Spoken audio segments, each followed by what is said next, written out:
Dan dari Abu Said Al-Khudri ia berkata, Rasulullah bersabda, sesungguhnya air itu suci, tidak ada sesuatu pun yang dapat menajiskannya. Hadis riwayat Imam yang 3 dan disahihkan Ahmad. Sahih Al-Jami 1925. Biografi perawi. Abu Said nama lengkapnya adalah Said bin Malik bin Sinan Al-Hazraji Al-Ansari. Al-Khudri dinisbatkan kepada Khudrah, salah satu suku Ansor sebagaimana dalam Al-Qomus. Az-Zahabi berkata, ia termasuk ulama para sahabat yang menyaksikan bayat Asy Syajarah. Meriwayatkan banyak hadis dan memberikan fatwa dalam beberapa waktu.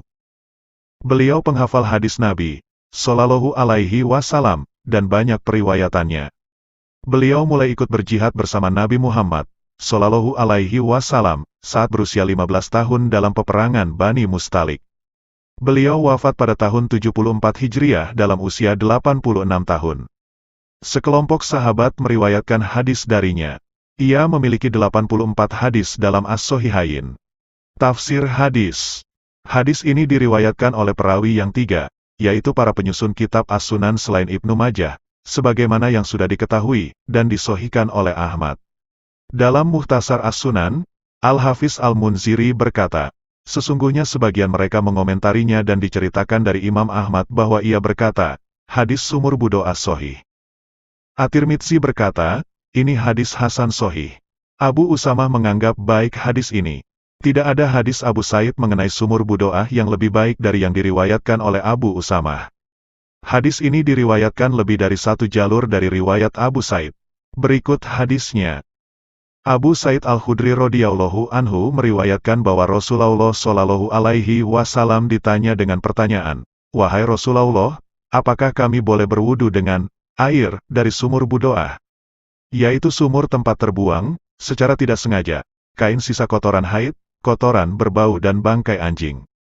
Beliau bersabda, air yang suci, menyucikan, tidak menjadi najis oleh sesuatu apapun. Pada riwayat Ahmad dan Abu Daud, lafalnya, dicampak di dalamnya kain sisa haid perempuan, bangkai anjing, dan kotoran sisa manusia. Sanad hadis ini diperselisihkan ulama tentang keabsahannya, namun Imam Ahmad mensahihkannya. Hadis ini juga diriwayatkan oleh Abu Hurairah, Sahal bin Sa'ad, dan Jabir radhiyallahu anhum. Dalam pembahasan tentang air, perlu diyakini bahwa hukum asal air adalah suci dan mensucikan.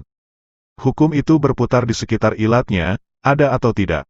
Tidak bisa dikatakan najis, sehingga benar-benar diyakini bahwa kesuciannya telah hilang karena terkena najis. Kosa kata hadis. Budoa adalah nama salah satu kebun kurma yang ada di Madinah pada masa itu. Disebutkan juga bahwa kebun yang masyhur tersebut milik Bani Saidah, yaitu penduduk Madinah dari kabilah Al-Hazraj yang merupakan golongan Ansor. Sumur Budoa merupakan sumur yang berada di utara Sakifah, di mana Nabi pernah wudu di sana. Terkenal kabar bahwa sumur itu menjadi tujuan sampainya barang-barang kotor sehingga para sahabat menanyakan hal tersebut pada Nabi.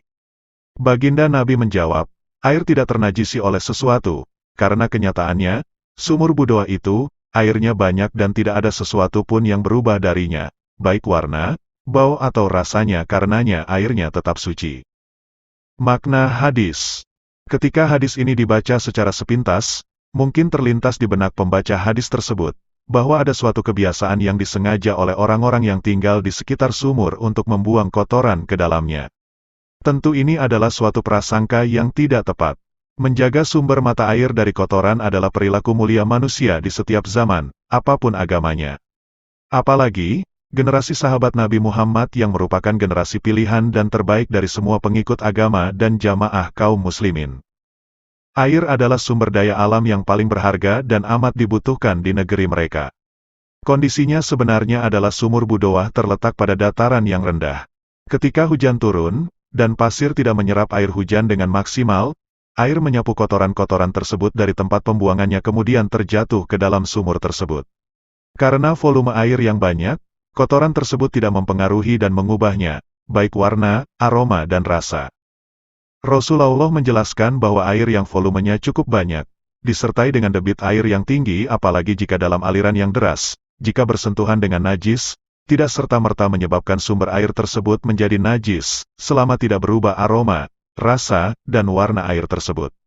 Karena adanya ijma', Konsensus, para ulama yang menetapkan bahwa air yang berubah dan dipengaruhi oleh najis maka hukumnya najis. Artinya, selama tidak ada perubahan sifat pada air, maka air tersebut tetap pada hukum asalnya, yaitu suci, tidak ternajisi oleh sesuatu, karena banyaknya. Sebab sumur Budoa airnya banyak lebih berlipat-lipat dari 2 kulah yang tidak akan terkontaminasi oleh hal-hal yang kotor ini. Air banyak tidak ada yang membuatnya najis selagi tidak berubah. Berbeda dengan kondisi air sedikit kurang dari 2 kulah, demi menjaga kesuciannya, tangan yang hendak dimasukkan, harus dipastikan suci terlebih dahulu dengan dibasuh 3 kali. Sesuai dengan ajaran Rasulullah dalam hadisnya, telah menceritakan kepada kami Musaddad telah menceritakan kepada kami Abu Muawiyah dari Al-Amasi dari Abu Razin dan Abu Sholih dari Abu Hurairah. Dia berkata, Rasulullah bersabda, apabila salah seorang dari kalian bangun di malam hari, maka janganlah dia mencelupkan tangannya ke dalam bejana hingga membasuhnya 3 kali terlebih dahulu, karena sesungguhnya dia tidak tahu di mana posisi tangannya semalam. Atau berbeda dengan air najis oleh anjing atau babi, dalam pensuciannya dengan 7 kali basuhan, salah satunya dengan debu. Dari Abu Hurairah radhiyallahu anhu berkata, Rasulullah bersabda, cara mensucikan bejana, wadah, salah seorang di antara kalian jika dijilat anjing adalah dengan cara mencucinya sebanyak 7 kali dan yang pertama dengan tanah. Hadis riwayat Imam Muslim. Faedah dan istinbat hadis. Air sumur adalah air yang suci, selama masih memiliki sifat dasarnya, air mutlak. Air yang suci, menyucikan, tidak serta-merta menjadi najis jika bersentuhan dengan sesuatu yang najis. Menurut sebagian ulama bahwa yang dimaksud dalam hadis jika volumenya cukup banyak. Bertanya kepada alim atau ahli atau pakar di bidangnya adalah ciri khas yang menonjol di kalangan sahabat Nabi Muhammad SAW dan hal tersebut sesuai perintah Allah Ta'ala dalam firman-Nya, maka tanyakanlah olehmu kepada orang-orang yang berilmu, jika kamu tiada mengetahui. Surat Al-Anbiya ayat 7.